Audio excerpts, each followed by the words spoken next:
Les Pyrénées.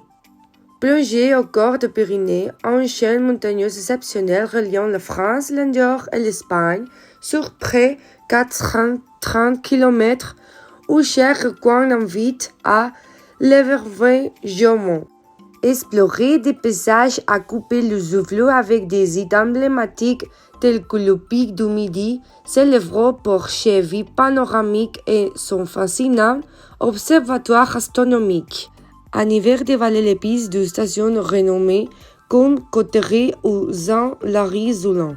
L'été, laissez-vous séduire par les sentiers du parc national des Pyrénées, habitat d'autres espèces rares comme l'Issard, ou aventurez-vous dans les magnifiques parcs nationaux d'Ordesa et Montperdu et de Restorté.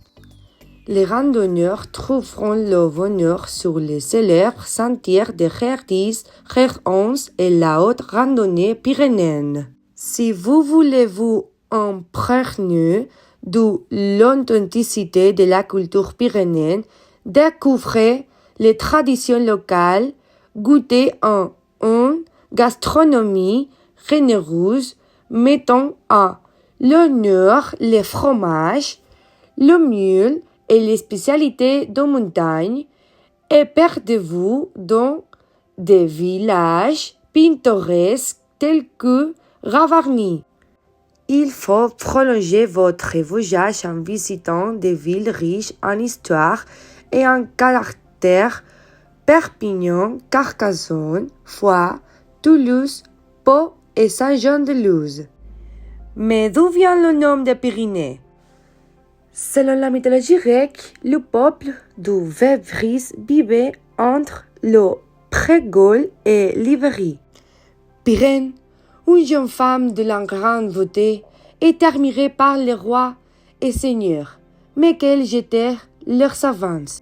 Un jour, Hercule arrivant dans cette région au cours de ses travaux, il fut accourgi en héros par Vébris, le roi de Vébris et père de Pyrène. Hercule et Pyrène sont tombés amoureux en secret.